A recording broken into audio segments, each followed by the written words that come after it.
Hello and welcome back to one of our mini training sessions on Workbooks CRM aimed at existing Workbooks users or indeed anyone seriously looking at Workbooks as a new CRM system. And in this one, we're going to cover something called user groups.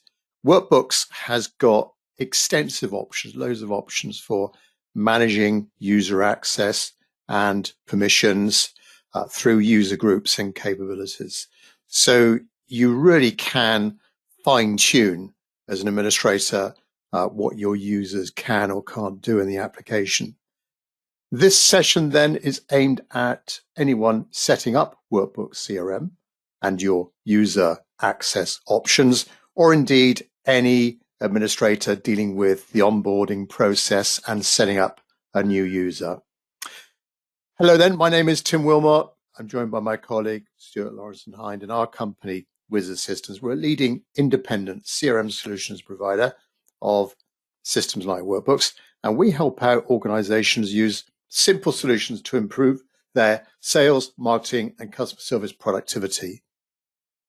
Thanks for joining us today then for our Workbooks training session, our regular series of short presentations focusing on different topics. As I said, on this one, we're going to cover that user setup process. Now, the audio part of this presentation is one way only. If you've got any questions, please type those into the question box on your meeting control panel, and we'll do our best to answer that at the end. Okay, so let me hand over to my colleague Stuart, and we'll go through user groups then and these capabilities within user groups. Right. Users, permissions, modules, options. It's a lot to look after if you're the admin of your system. And what we want, as Tim mentioned, is there a cleaner, easier way to control what your users can and can't do? And of course, the answer is yes.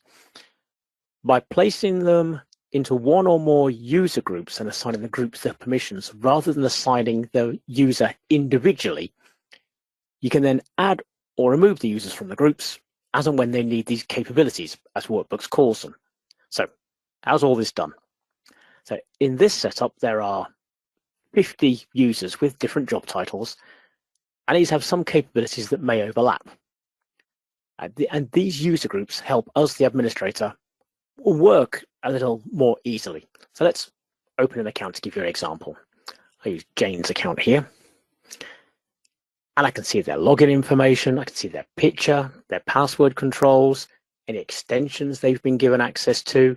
I can look at the organizations that they belong to. I can look at the capabilities, 452, there's a lot in there. Any API keys they've been assigned or that they've created, all the databases that they have access to or don't have access to. But what we're looking at is groups. Now, 14 in here, made up of various things and descriptions to give us a rough idea about what's in them. Now, if I open one of them, customer service, we can quickly see the users in this group. We can see the capabilities that have been assigned to this group. And it's this group we've been asked to look at by the service manager, Jane. She's let me know that she wants the service team to no longer be able to delete tickets. They're to ask her and she'll remove them. So how do we do this? Well, it's in two parts. The first part is really easy. Delete cases. We're in the capability for the group. So we just remove that capability. We go back to main and save it. That's it. That part of it is done. So I'll close that. Let's close Jane and go back to the main list. And what we need to do now is to go to user groups in the user and security settings. And we add a new group. Now for this one, I'll call it, let me just grab some text. We'll call it customer service admin. And I'm going to add a description to this.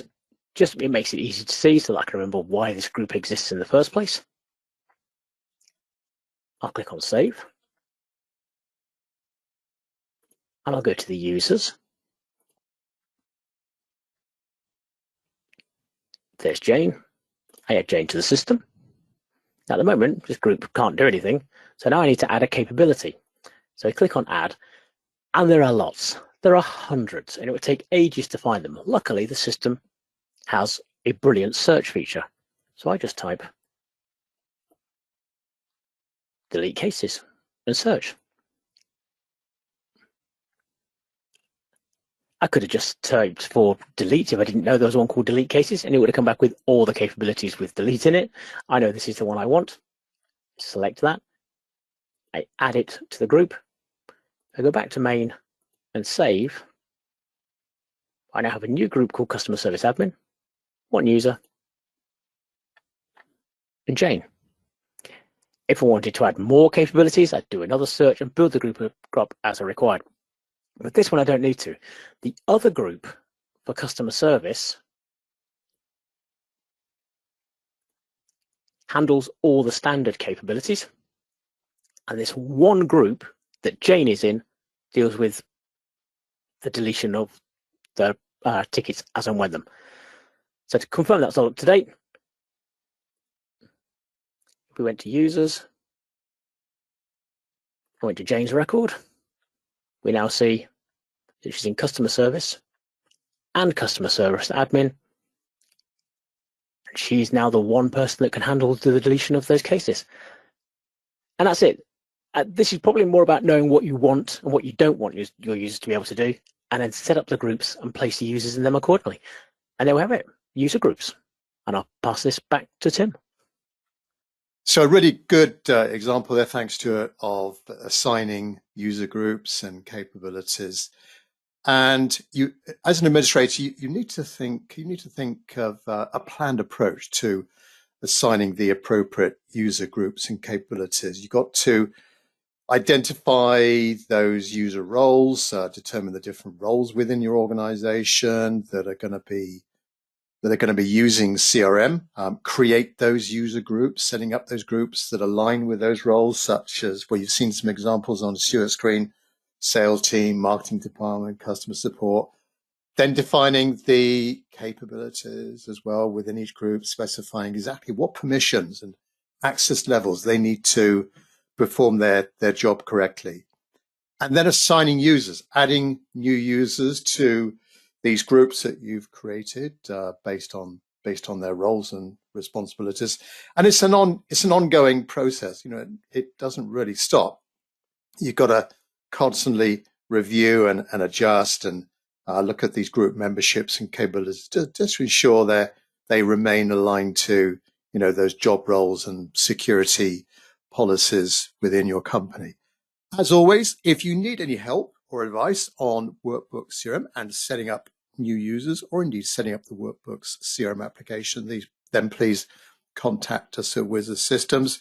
We offer a lot of experience with CRM applications, including Workbooks, and we are a one-stop shop for anything to do with Workbooks, helping you get set up, customizing it to your requirements, providing training for you and your users, whether that's at your place, our place online, and the ongoing help desk support as well. Okay, well, as we normally do, we have a little Q&A session around this feature. So any of you on here live, if you've got any questions about this, we'd be happy to try and answer those. So pop that into the question section on your meeting control panel. First question from Mark Stewart. Can you give access to an area to view but not change? Oh, wow. Okay. Yes. Again, perfect example of a group. Create a new group. For instance, it could be like people in sales need to see cases, but not to be able to create any. You create a new group, add the sales users, but give them the view cases capability only. And so, yeah, they can view all the cases, all the open cases, but they can't do anything with them. All right. Andy is asking, can I lock down a user so they can access stuff from the office, but not from their home location? Yeah, so making so people working maybe quite common these days, I guess, hybrid working, flipping between home and office, but making sure they can access everything in the office, but maybe not necessarily at home, I guess, is Andy's question. Yeah, again, it's where a group comes in. It used to be on the user settings, but now they've added it to groups as well. So again, you could build a group, give it a suitable name. It wouldn't need any capabilities added to it, but you could use the login restrictions options and set, the internal IP address of your building, so that these particular users can only access it when they're on that IP address or when they're in that IP range. Yeah, so you can do so really, really good options there for clamping down on those out of office locations. Right, I think the last question is from Bev. What are the best practices for managing and updating user capabilities as our organization grows and changes? Well, this one sort of came with what, Tim, you mentioned earlier about being the administrator, is keeping an eye on everything. But what I would do is review the groups, review the users, but make use of the group descriptions, flesh these out, give them proper descriptions, so when you go past all these groups, the descriptions tell you exactly what this group is for, rather than just customer service. Explain that it's customer service, users, create cases, add cases, and then that other one that I created for admin, explain in the description that this group can delete records, so that when you're quickly going through these, very quickly, you can work out what's going on. Does someone need to be in a particular group? It will make life a lot easier. Yeah, I guess as a company grows, they're in that growing mode, then when they start off small, you might have users performing different job roles. But then as the organization grows, you might take some of those roles away from them. So maybe salespeople don't get involved in support anymore that they might have in the early days in a smaller setup. So yeah, it's a constant process there. Okay, well, to wrap things up then, we are, as of November 2024, we're now on version 7.4, which was rolled out last weekend to you if you're a Workbooks user. And that's kind of rolled out the projects features a lot more. So we've got what are called simple project capabilities and more advanced project capabilities. We will be covering these in a separate webinar. We did touch on them a few weeks back, and we've got a blog article also on the differences between simple and advanced. So that's in 7.4. Anything more to add to that, Stuart? Yeah. One of the nice new features is working times have been added to a user's preference. So you now set exactly when you're available, even when you go to lunch, so that if you were to book something that went over 3 days, the system knows that you're not in on Friday, so it would let you book it for Wednesday, Thursday, and the following Monday. It would do it automatically for you. So a lovely new addition. Yeah, so there's quite a bit in it, but mainly on projects. So have a look at that. But I say we will be watch out for an invite to a future event webinar where we'll take a deeper dive into projects.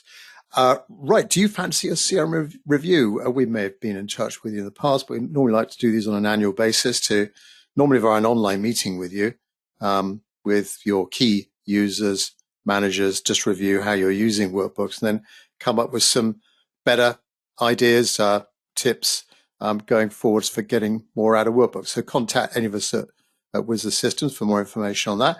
And indeed, if you've got any ideas for future topics to cover on our Workbooks events that we normally do on a weekly basis, then please contact us at Wiz. We'd love to consider those. So thanks for watching this, if those of you on here live or if you're watching a recording, and we'll catch up with you soon on the next Workbooks event. Thanks so much indeed. Bye-bye.